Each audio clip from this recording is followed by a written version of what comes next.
நாளைக்கான வீடியோவில் என்ன நடக்குன்னு சொல்லிட்டு பார்க்கலாம். வீடியோக்குள்ளே போகிறதுக்கு முன்னாடி நம்ம சேனலை சப்ஸ்கிரைப் பண்ணிவிட்டு பக்கத்தில் லைக் பட்டனை தட்டி விட்டுருங்க.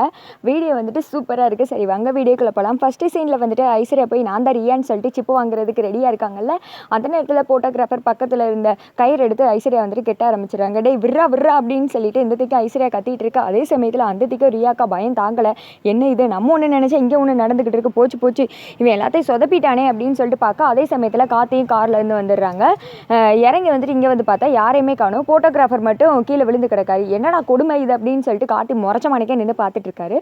அப்புறம் தான் வந்துட்டு தண்ணி தெளித்து எழுப்புனா அவன் நடந்த விஷயத்த எல்லாத்தையும் சொல்கிறான். அவன் ஃபோட்டோகிராஃபர் வந்து பிடிச்சிட்டு நின்றுட்டு இருந்தால அப்போ போல் திடீர்னு அவளை போட்டு அடிக்க ஆரம்பிச்சிடா. ஐஸ்வர்யாவை போட்டு ஐயோ இவன் நான் தான் ரியா நினச்சி இந்த குத்துறானே, ரியா மேலே இவ்வளோ கோவமா, அடி பாவி என்னை மாட்டி விட்டு நீ வந்துட்டு எஸ்கேப் ஆகிட்டேல அப்படின்னு சொல்லிட்டு அப்படியே முக்காடுக்குள்ளே இருந்து கும்பிட்டு இருக்காங்க. அதே சமயத்தில் திடீர்னு வந்துட்டு ரியா அங்கிட்டிருந்து வந்து ஃபோட்டோகிராஃபர் மண்டையில் டங்குன்னு ஒரு அடி அடிச்சு போட்டு அவங்ககிட்ட இருந்த மொபைலு, சிப்பு, அந்த பேக்குன்னு எல்லாத்தையுமே வந்துட்டு ஆட்டையை போட்டு போயிடுறாங்க. குடுன்னு ஆத்தாடி தப்பிச்சோம் அப்படின்னு சொல்லிட்டு ஓடியே போயிட அதெல்லாம் வந்துட்டு கார்த்திகிட்ட சொன்னதுமே இப்படி பண்ணிட்டாலே ச்சே அப்படின்னு சொல்லிட்டு ரொம்ப வந்துட்டு டென்ஷனில் இருக்காங்க. இவங்க வந்து அரை மணி நேரம் கழிச்சு கார்த்தி வருவாராம். அது தட்டிக்கு வந்துட்டு சும்மா பேச்சிலே சமாளிச்சுட்டு இருப்பாங்க. என்ன குடும்ப சரவணன் இது, நான் அதாவது பார்க்குறவங்க கேனையா இல்லை டேரக்டர் கேனையா இல்லை கதையாசிரியர் கேனையானே தெரியல. என்னத்தையாவது ஒரு சீன் எடுப்போம், பொழுது போகாமல் உட்காந்து பார்ப்பாங்க. ஏன்னா கார்த்திக் ராஜ் நடிக்கிறார்ல அப்படின்னு நினச்சிப்பாங்க போல். அடுத்த சீனில் வந்துட்டு ரம்யாவை காமிச்சிட்டு இருக்காங்க. அவங்க அப்பா கிட்ட வந்து அப்பா ஹாஸ்பிட்டல் போயிட்டு வரேன், அவங்களுக்கு கொஞ்சம் ஆறுதலாக இருக்கும்ல அப்படின்ற மாதிரி சொல்ல இப்போ அந்த அம்மா எப்படிமா இருக்காங்க அப்படின்ற மாதிரி கேட்குறாங்க. ரொம்ப கிரிட்டிக்கல் ஸ்டேஜ் தான்ப்பா, 3 புல்லட்டை வெளியில் எடுத்துட்டாங்க, இருந்தாலும் உயிர் பிழைக்கிறது கஷ்டம்னு சொல்லியிருக்காங்க. ஒரு கருவி வந்துட்டு செலுத்தியிருக்காங்க அப்படின்ற மாதிரி சொல்ல என்னம்மா இது, அந்த கருவி எப்போ செலுத்துவாங்க தெரியுமா, டாக்டர்கள் எல்லாரும் கைவிட்ட பிறகு உசுரை வந்துட்டு பிடிச்சி இழுத்து வைக்கிறதுக்கு தான் அந்த மாதிரி கருவி. அது பொறுத்து யாருமே வந்துட்டு அடுத்து உயிரோடு இருந்ததா நான் கேள்விப்பட்டதே இல்லை, ரொம்ப கஷ்டம்தாம்மா அப்படின்னு சொல்லிட்டு எப்படியாவது அவங்களுக்கு சரியாகணும் நானும் கடவுள்கிட்ட வேண்டிக்கிறேன், அதில் எனக்கு ஒரு சுயநலமும் இருக்குது அப்படின்னு சொல்ல என்னப்பா சொல்கிறீங்க அப்படின்னு சொல்லிட்டு ரம்யா கேட்குறாங்க. ஆமாம்மா அவங்க தான் உயிரோடு வந்து உனக்கு கல்யாணம் பண்ணி வைக்கிறேன்னு சொல்லியிருக்காங்களா, அதுக்காண்டி தான் என்ன பண்ணுறது இப்படிலாம் பேசக்கூடாதான், இருந்தாலும் உன் மேலே உள்ள பாசம் இப்படி பேச வைக்குது அப்படின்னு சொல்லிட்டு இவங்க 2 பேர் பேசிகிட்டு இருக்காங்க. அடுத்த சைடு தீபா வந்துட்டு கோயிலில் காமிச்சிட்டு இருக்காங்க.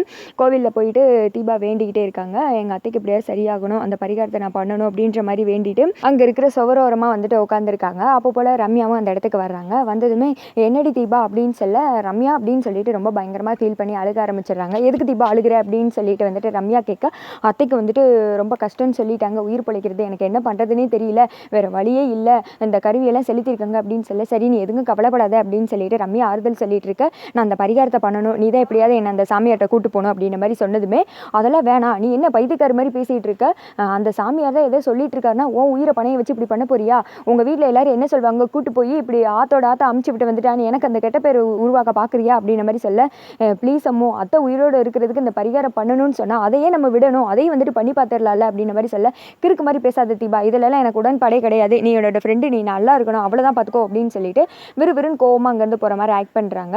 அப்புறம் இங்கேருந்து தீபா வந்துட்டு யோசித்து பார்த்துட்டே இருக்காங்க. ரம்யா சொல்லியிருப்பாங்கல்ல நானே கூட்டு போய் உன்னை வந்துட்டு பழி கொடுத்த மாதிரி ஆகிடும், அப்போ வந்துட்டு பழி ஏன் மேலே தான் வரும் அப்படின்னு சொல்லிட்டு அதை யோசித்து பார்த்துட்டு விறுவிறுன்னு மொபைல் எடுத்து அவங்களே வந்துட்டு செல்ஃபாக வீடியோ எடுக்க ஆரம்பிச்சிடுறாங்க. நான் குடும்பத்தில் இருக்க எல்லாருக்கும் வணக்கம், நான் இந்த மாதிரி பரிகாரம் பண்ண போகிறேன், அது என்ன பரிகாரம்னா அப்படின்னு சொல்லிட்டு அந்த பரிகாரத்தை சொல்கிறாங்க. சொல்லிட்டு இதில் வந்துட்டு எனக்கு ஏதாவது ஆச்சுன்னா இதுக்கு யாருமே பொறுப்பு கிடையாது, நான் வந்துட்டு முழு மனசோட நான் தான் வந்துட்டு இதை வந்துட்டு பண்ணுறேன் அப்படின்ற மாதிரி சொல்லிட்டு அந்த வீடியோ வந்துட்டு அப்படியே ரம்யாவுக்கு அமுச்சு விடுறாங்க. ரம்யாவுக்கு வந்துட்டு அடுத்து கால் பண்ணுறாங்க. உனக்கு இப்போ ஒரு வீடியோ அனுப்பிச்சிருக்கேன் பாரு அப்படின்னு சொல்லிட்டு கால் பண்ணிவிட்டு ஃபோனை வச்சிடுறாங்க. ரம்யா வந்துட்டு அந்த வீடியோவை பார்க்குறாங்க. பார்த்ததுமே நக்கலாக சிரிச்சுட்டு மறுபடியும் வந்துட்டு தீபா கால் பண்ணுறாங்க. என்னடி நான் வந்துட்டு பரிகாரம் பண்ணக்கூடாதுன்னு சொன்னால் நீ பாட்டுக்கு இப்படி அமுச்சு விட்ருக்க அப்படின்னு சொல்ல இங்கே பாரு நீ ஹெல்ப் பண்ணுறதா இருந்தால் பண்ணு, இல்லாட்டி நானே இந்த சாமியாரை பார்த்துக்கிறேன், நானே எப்படியாவது பரிகாரம் பண்ணிக்கிறேன் அப்படின்ற மாதிரி சொல்ல அட பைத்தியக்காரி இரு, உனக்காண்டி தான் நான் எல்லாம் பண்ணணும்னு நினச்சிட்டு இருக்கேன், நீ என்ன இப்படி பண்ணுற, சரி விடு நான் தானே அவர்கிட்ட உன்னை கூட்டு போனேன், நானே அந்த பரிகாரத்துக்கு ஏற்பாடு பண்ணுறேன் அப்படின்னு சொல்லிட்டு ரம்யாவும் ஃபோனை கட் பண்ணிவிட்டு ஒரு வழியாக உன்னை பரிகாரத்துக்கு ஒத்துக்க வச்சிட்டேன், எப்படி நீ ஆத்தோட ஆத்தா போக போகிற, அதுக்கு என்னோட அட்வான்ஸ் வாழ்த்துக்கள் அப்படின்னு சொல்லிட்டு நக்கலாக வந்துட்டு சிரிக்கிறாங்க. அடுத்த சைடு ஐஸ்வர்யாவை காமிச்சிட்டு இருக்காங்க. பெட்டில் வந்துட்டு படுத்துட்டு இருக்கா. அந்த இடத்துக்கு அருண் வர்றாங்க. என்ன நல்ல படுத்து தூங்குறியா, இரு உன்னை வச்சுக்கிறேன் அப்படின்னு சொல்லிட்டு பில்லை எடுத்து அடி நடிக்கிறாங்க. நீங்கள் வேற எனக்கே உடம்பு சரியில்லை ஃபீவராக இருக்குது அப்படின்னு சொல்ல அப்படியா என்ன ஆச்சு அப்படின்னு சொன்னதுமே ஐயோ என்னை அடிக்காதீங்க ரியா அப்படின்னு சொல்லிட்டு திடீர்னு கத்த ஆரம்பிச்சுறாங்க. என்ன பேசிகிட்டே இருக்கும்போது நீ பாட்டு கத்துற, ரியான்ற என்ன அவளை பார்த்தியா அப்படின்னு சொல்ல அதெல்லாம் இல்லை அவள் கனவுல வந்து பயன்படுத்துறா அப்படின்னதும் நேக்கவே வந்துட்டு ரியா மாட்ட வந்தவ எப்படியோ தப்புச்சிட்டா அப்படின்னு சொல்லிட்டு நடந்தது எல்லாத்தையும் சொல்கிறாங்க. ஆத்தாடியாத்தா அது காரணம் நான் தானே நம்மளை தொலைச்சி எடுத்துருவானே அப்படின்னு சொல்லிட்டு யோசிச்சுட்டு இருக்க. சரி கிளம்ப ஹாஸ்பிட்டல் போகலாம் அப்படின்னு சொல்ல ஐஸ்வர்யா வந்துட்டு ரெஸ்ட் ரூம் போயிடுறாங்க. இந்த பக்கம் வந்துட்டு பெட்டெல்லாம் மடித்து வச்சுட்டு இருக்கும்போது தலைவாணி கடியில் அந்த சோப்பு இருக்குது. இந்த சோப்பு எதுக்கு இவ வச்சிருக்கா அப்படின்னு சொல்லிட்டு சோப்பை பார்த்தமானிக்கு வந்துட்டு அருண் நின்றுட்டு இருக்காரு. அதோட பார்த்தீங்கன்னா இந்த வீடியோ வந்துட்டு முடிஞ்சிருது.